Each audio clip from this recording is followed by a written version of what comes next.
வணக்கம். Welcome to Arjun talk. 10 நாட்களில் நீங்களும் ஹிந்தி பேசலாம் சீரியஸில் இது 3வது நாள். இந்த வீடியோவில் நாம் படிக்க போகிற டாபிக் என்னென்னா ப்ரெசன்ட் டென்ஸ், அதாவது நிகழ்காலம். நிகழ்காலத்தில் நடக்கிற விஷயத்தை ஹிந்தியில் எப்படி பேசணும்னு சில ஃபார்முலா அண்ட் எக்ஸாம்பிள்ஸோட ஈஸியாக உங்களுக்கு புரிகிற மாதிரி சொல்லித்தர போகிறேன். நம்மளோட இந்த சீரியஸை ஃபாலோ பண்ணுறவங்களுக்கு நல்லாவே தெரியும். லாஸ்ட் 2 வீடியோஸில் ரொம்ப இம்பார்ட்டண்ட்டான வேர்ட்ஸ் பார்த்துருந்தோம். ஹிந்தி பேசுகிறதுக்கு வேர்ட்ஸ் தெரிஞ்சுக்கிறது எவ்வளோ இம்பார்ட்டண்ட்டோ அந்த அளவுக்கு டென்ஸ் படிக்கிறதும் ரொம்பவே இம்பார்ட்டண்ட். டென்ஸ் தெரியாமல் நீங்கள் பேசுனீங்கன்னா நீங்கள் சொல்ல வர விஷயமே மாறி போயிடும். எக்ஸாம்பிளுக்கு நீங்கள் இப்போ நடக்கிறத, அதாவது ப்ரெசன்ட் டென்ஸை அவங்கக்கிட்ட சொல்கிறதுக்கு ட்ரை பண்ணிங்கன்னா அது ஃப்யூச்சர் டென்ஸாவோ அல்லது பாஸ்ட் டென்ஸாவோ சொல்கிற மாதிரி கன்வே ஆகிறதுக்கு வாய்ப்பு இருக்குது நீங்கள் டென்ஸ் தெரியாமல் பேசுனீங்கன்னா. So tense is very important. புரிஞ்சிருக்கும்னு நினைக்கிறேன். இதை சில சிம்பிளான ட்ரிக்ஸ் அண்ட் எக்ஸாம்பிள்ஸோட உங்களுக்கு சொல்லித்தரதுக்கு தான் இந்த கிளாஸ். ப்ரெசன்ட் டென்ஸ் நாம் படிக்கணும்னா அதுக்கு ஃபஸ்ட்டாக 2 கண்டிஷன்ஸ் இருக்குது. அதை நீங்கள் ஃபார்முலானு கூட எடுத்துக்கலாம். அந்த கண்டிஷன்ஸை பாருங்கள். கண்டிஷன் 1, இதில் நான் அப்படின்னு ஒரு வாக்கியத்தை நீங்கள் தொடங்குனீங்க அப்படின்னா அதுக்கு ஹூன் அப்படின்னு முடிக்கணும். நான் அப்படின்னு தொடங்கினா அது ஹூன் அப்படின்னு முடியணும். இது ஜஸ்ட் ட்ரிக்ஸ் தான், உங்களுக்கு பேசுகிறதுக்காக, ஈஸியாக பேசுகிறதுக்காக சொல்லித்தரேன். அடுத்து நீ அப்படின்னு யாரையாவது குறிப்பிட்டு பேசும்போது அதுக்கு ஹோ அப்படின்னு முடிக்கணும். நீன்னு சொன்னால் ஹோ அப்படின்னு முடியணும். நான்கு ஹூன் அப்படின்னு முடிக்கணும். நீக்கு ஹோ அப்படின்னு முடிக்கணும். நெக்ஸ்ட் பாருங்க. அவன், அவள், இவன், இவள் இப்படின்னு ஒரு வாக்கியம் ஆரம்பிச்சுன்னா அதுக்கு முடியும் போது ஹே அப்படின்னு வார்த்தையில் முடிக்கணும்.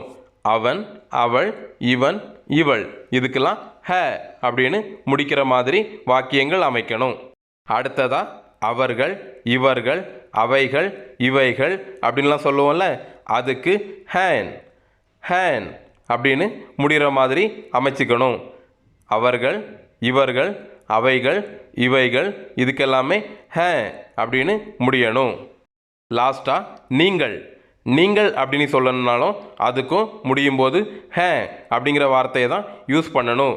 நீன்னு சொல்கிறதுக்கு ஹோ அப்படிங்கிறத யூஸ் பண்ணணும். நீங்கள்னு சொல்கிறதுக்கு ஹே அப்படிங்கிறத யூஸ் பண்ணணும். இது எல்லாமே கண்டிஷன் 1ல் வரக்கூடியது. இதுக்கெல்லாம் நான் எக்ஸாம்பிளாக சொல்லித்தரும்போது உங்களுக்கு இன்னும் கிளியராக புரியும். இதெல்லாம் ஞாபகம் வச்சுக்கோங்க. கண்டிஷன் 1. கண்டிஷன் 1ல் என்னெல்லாம் பார்த்தீங்கன்னு ரிவைஸ் பண்ணலாமா? நான் ஆரம்பிச்சுன்னா ஹூன் அப்படின்னு முடிக்கணும். நீன்னு ஒரு வாக்கியம் ஆரம்பிச்சுன்னா ஹோ அப்படிங்கிற மாதிரி முடிக்கணும். அவன், அவள், இவன், இவள் அப்படின்னு ஒரு வாக்கியம் ஆரம்பித்தோன்னா ஹே அப்படிங்கிற மாதிரி முடிக்கணும். அது, இது அதுக்கும் சேம் தான். ஹே அப்படிங்கிறதுல வாக்கியம் முடியணும். அவர்கள், இவர்கள், அவைகள், இவைகள் அப்படின்னு ஆரம்பிச்சுன்னா ஹேன் அப்படின்ற மாதிரி முடிக்கணும். அதே லாஸ்ட்டில் நீங்கள், அதுக்கும் ஹேன் அப்படிங்கிற மாதிரி முடிக்கணும்.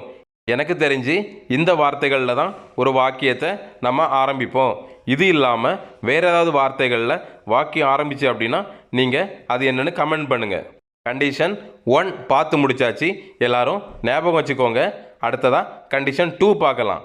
கண்டிஷன் 2ல் என்ன இருக்குன்னா, நான் அப்படின்னு ஒரு வாக்கியம் ஆரம்பிச்சுன்னா அதில் இடையில் வெர்போட சேர்ந்து தா அப்படிங்கிற ஒரு வார்த்தையும் ஆட் ஆகும்.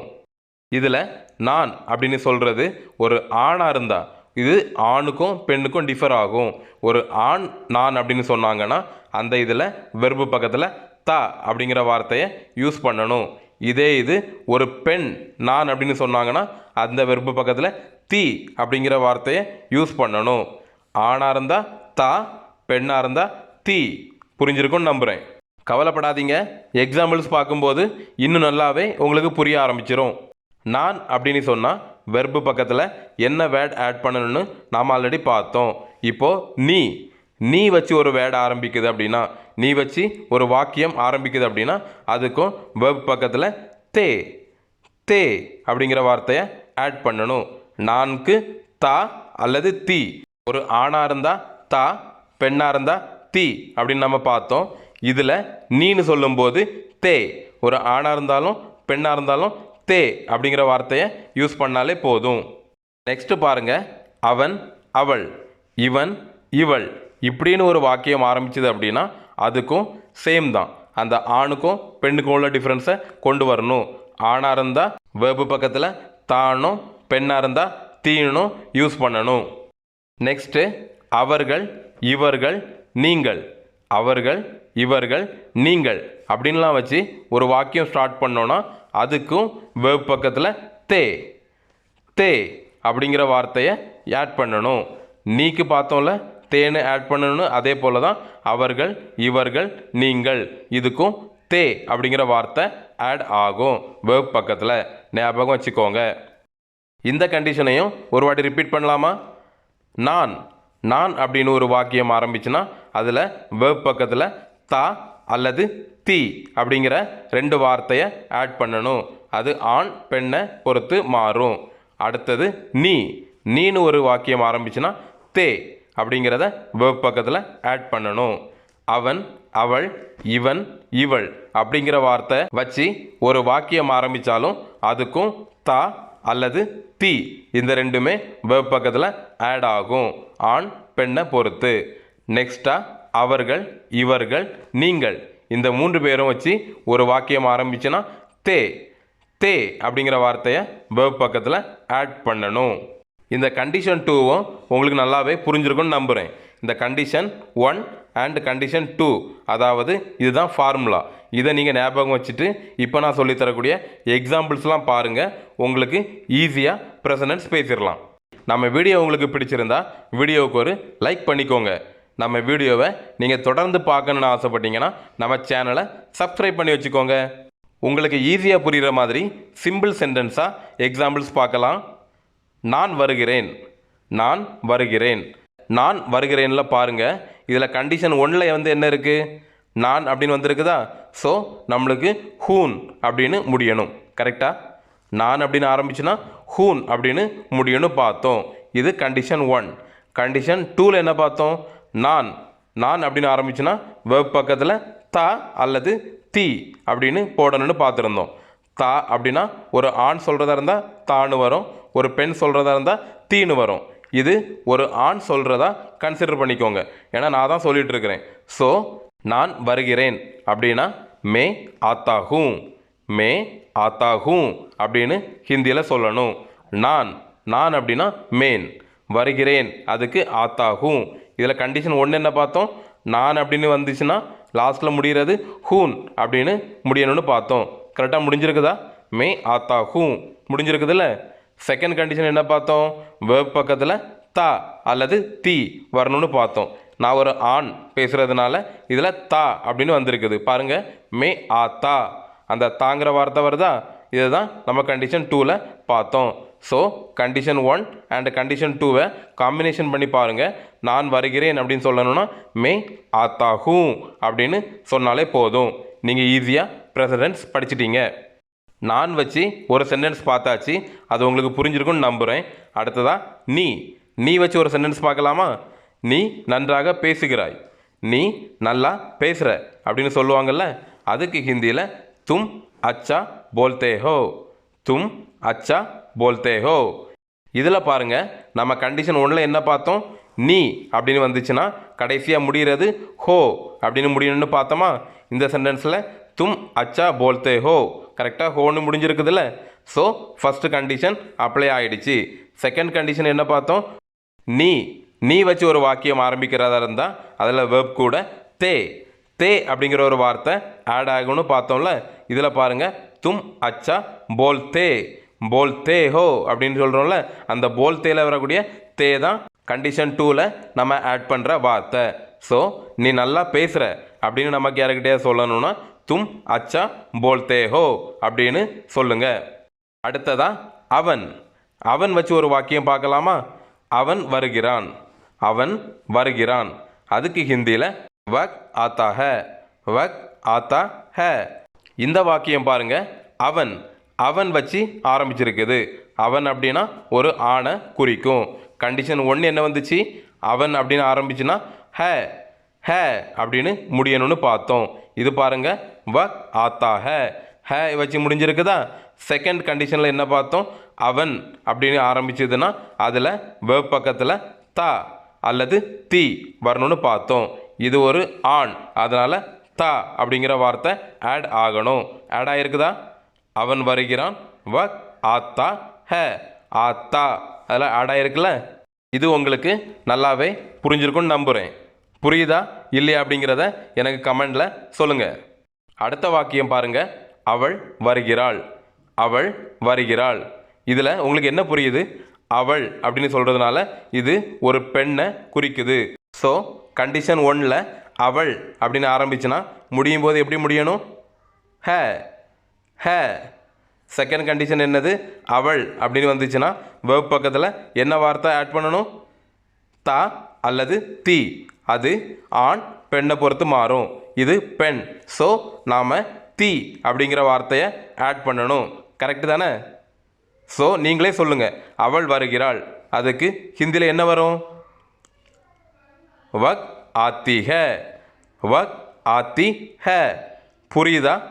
அவள்னு வந்திருக்கிறதுனால ஆத்தி, தீங்கிற வார்த்தை வேர்ப் பக்கத்தில் ஆட் ஆகிருக்குது. அந்த ஹேங்கிற வார்த்தையில் இது முடிஞ்சிருக்குது. கிளியராக புரிஞ்சுதில்ல. இப்போ நாம் நான், நீ, அவன், அவள் வச்சுலாம் வாக்கியங்கள் பார்த்தாச்சு. லாஸ்ட்டாக அவர்கள், அவர்கள் வச்சு ஒரு வாக்கியம் பார்த்துடலாமா. அவர்கள் நன்றாக விளையாடுகிறார்கள். அவர்கள் நன்றாக விளையாடுகிறார்கள். புரிஞ்சுதா. இந்த அவர்கள் அப்படின்னு வந்துச்சுன்னா கண்டிஷன் 1ல் என்ன வரும், அவர்கள் அப்படின்னு ஒரு வாக்கியம் ஸ்டார்ட் ஆச்சுன்னா அது முடியும் போது ஹே ஹே அப்படின்னு தான் முடியணும். இது கண்டிஷன் 1. கண்டிஷன் 2ல் என்ன வருதுன்னு பாருங்கள், அவர்கள் அப்படின்னு ஒரு வாக்கியம் ஆரம்பிக்குதுன்னா அது வேர்ப் பக்கத்தில் தே தே அப்படிங்கிற வார்த்தை வரணும். அது வருதான்னு பார்க்கலாமா. அவர்கள் நன்றாக விளையாடுகிறார்கள். வே அச்சா கேள்தே ஹே, வே அச்சா கேள்தே ஹே வந்திருக்குதா. முடிகிறது ஹே அப்படின்னு முடிஞ்சிருக்குது. கேள்தே, அந்த தேங்கிற வார்த்தை கேள் பக்கத்தில் வருதா. அவ்வளவுதாங்க. அவர்கள் நன்றாக விளையாடுகிறார்கள் அப்படின்னு நமக்கு சொல்லணும்னா வே அச்சா கேள்தே ஹே அப்படின்னு சொல்லிடணும். இது உங்களுக்கு நல்லாவே புரிஞ்சிருக்குன்னு நம்புகிறேன். உங்களுக்கு புரிஞ்சுதா இல்லையா அப்படிங்கிறத எனக்கு கமெண்டில் தெரியப்படுத்துங்க. இதை வச்சு ஒரு கொஸ்டின் உங்களுக்கு கேட்குறேன், நீங்கள் கரெக்டாக ஆன்சர் பண்ணுறீங்களா இல்லையான்னு பார்ப்போம். அவர்கள் நன்றாக விளையாடுகிறார்கள் நம்ம பார்த்தோம். இதே மாதிரி நீங்கள் நன்றாக விளையாடுகிறீர்கள், நீங்கள் நன்றாக விளையாடுகிறீர்கள் அப்படின்னு சொல்கிறதுக்கு ப்ரெசன்ட் டென்ஸில் ஹிந்தியில் எப்படி சொல்லுவீங்கன்னு எனக்கு கமெண்ட் செக்ஷனில் ஆன்சர் பண்ணுங்கள். இன்னும் சில எக்ஸாம்பிள்ஸ் பார்க்கலாமா. உங்களுக்கு இன்னும் நல்லா புரிகிறதுக்காக அந்த எக்ஸாம்ஸ் முடியும் போது நான் சில கொஸ்டின்ஸும் உங்களுக்காக வச்சுருக்கிறேன். அந்த எக்ஸாம்பிள்ஸ் எல்லாமே பார்த்துக்கிட்டு அந்த கொஸ்டின்ஸுக்கும் ஆன்சர் பண்ண ட்ரை பண்ணுங்கள். ஸோ தட் நீங்கள் ஈஸியாக ஹிந்தி படிச்சிடலாம். நான் ஹிந்தி படிக்கிறேன், நான் ஹிந்தி படிக்கிறேன். இதுக்கு கண்டிஷன் 1ல் முடியும் போது ஹூன் அப்படின்னு முடியணும். கண்டிஷன் 2ல் நம்ம வெப் பக்கத்தில் தா அப்படிங்கிற வார்த்தையில் முடியணும். ஏன்னா நான் ஒரு ஆண் சொல்கிறதுனால. ஸோ நான் ஹிந்தி படிக்கிறேன் அப்படின்னு சொல்கிறதுக்கு மே ஹிந்தி பட்தாகும், மே ஹிந்தி பட்தாகும் அப்படின்னு சொல்லணும். நீ ஹிந்தி படிக்கிறாய், நீ ஹிந்தி படிக்கிறாய். இதுக்கு என்ன வரணும், கண்டிஷன் 1ல் ஹோ அப்படிங்கிறது முடியணும். கண்டிஷன் 2ல் வெப் பக்கத்தில் தே அப்படிங்கிற வார்த்தை வரணும். வந்திருக்கான்னு பார்க்கலாமா. நீ ஹிந்தி படிக்கிறாய்னு சொல்லணும்னா தும் ஹிந்தி படுத்தே ஹோ, தும் ஹிந்தி படுத்தே ஹோ வந்திருக்குதா. தே ஹோ கரெக்டா. அடுத்த வாக்கியம் பாருங்கள், அவன் ஹிந்தி படிக்கிறான், அவன் ஹிந்தி படிக்கிறான். இதுக்கு கண்டிஷன் 1ல் என்ன வரணும், முடியும் போது ஹே அப்படிங்கிறது வரணும். இடையில வெப் பக்கத்தில் தா அல்லது தி அப்படிங்கிறது வரணும். பட் இதில் அவன் கொடுத்துருக்கிறதுனால தா அப்படிங்கிற வார்த்தை வெப் பக்கத்தில் வரணும். வந்திருக்கான்னு பார்க்கலாமா. அவன் ஹிந்தி படிக்கிறான், அதுக்கு ஹிந்தியில் வக் ஹிந்தி படுத்தா ஹே, வக் ஹிந்தி படுத்தா ஹே வந்திருக்குதுல்ல. அடுத்து அவள் ஹிந்தி படிக்கிறாள், அவள் ஹிந்தி படிக்கிறாள். இதுக்கு கண்டிஷன் 1ல் என்ன வரணும், முடியும் போது ஹே அப்படின்னு முடியணும். கண்டிஷன் 2ல் தா அல்லது தி, இதில் அவள்னு வந்திருக்கிறதுனால தி அப்படிங்கிற வார்த்தை வரணும். வந்திருக்கான்னு பார்த்துடலாமா. அவள் ஹிந்தி படிக்கிறாள், வக் ஹிந்தி படுத்தி ஹே, வக் ஹிந்தி படுத்தி ஹே கரெக்டாக வந்திருக்கு தானே. அடுத்து பாருங்கள், அவர்கள் ஹிந்தி படிக்கிறார்கள், அவர்கள் ஹிந்தி படிக்கிறார்கள். இதுக்கு என்ன கண்டிஷன்லாம், கண்டிஷன் 1ல் முடியும் போது ஹே அப்படின்னு முடியணும். கண்டிஷன் 2ல் verb பக்கத்தில் தே அப்படிங்கிறது வரணும். வந்திருக்கான்னு பார்க்கலாமா? அவர்கள் ஹிந்தி படிக்கிறார்கள். இதுக்கு ஹிந்தியில் வ ஹிந்தி படுத்தே ஹேன், வ ஹிந்தி படுத்தே ஹேன். கரெக்டாக வந்திருக்கு பார்த்தீங்களா? உங்களோட பெட்டரான அண்டர்ஸ்டாண்டிங்காக இன்னும் சில எக்ஸாம்பிள்ஸ் பார்க்கலாமா? குயிக்காக பார்க்கலாம். Okay, quick questions. இந்த இதில் கண்டிஷன் 1ம் கண்டிஷன் 2வும் கரெக்டாக அப்ளை ஆகிருக்கா இல்லையா அப்படிங்கிறத எனக்கு கமெண்ட் செக்ஷனில் சொல்லுங்கள். அப்பா என்ன செய்கிறார்?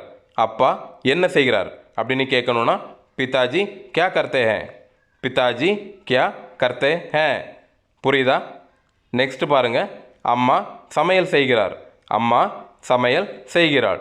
இதுக்கு ஹிந்தியில் மா கானா பனாத்தி ஹே, மா கானா பனாத்தி ஹே. அம்மா சமையல் செய்கிறார்னு சொல்கிறதுக்கு மா கானா பனாத்தி ஹே அப்படின்னு சொல்லணும். கண்டிஷன் 1 அண்ட் கண்டிஷன் 2 கரெக்டாக அப்ளை ஆகியிருக்கா இல்லையாங்கிறத எனக்கு சொல்லுங்கள்.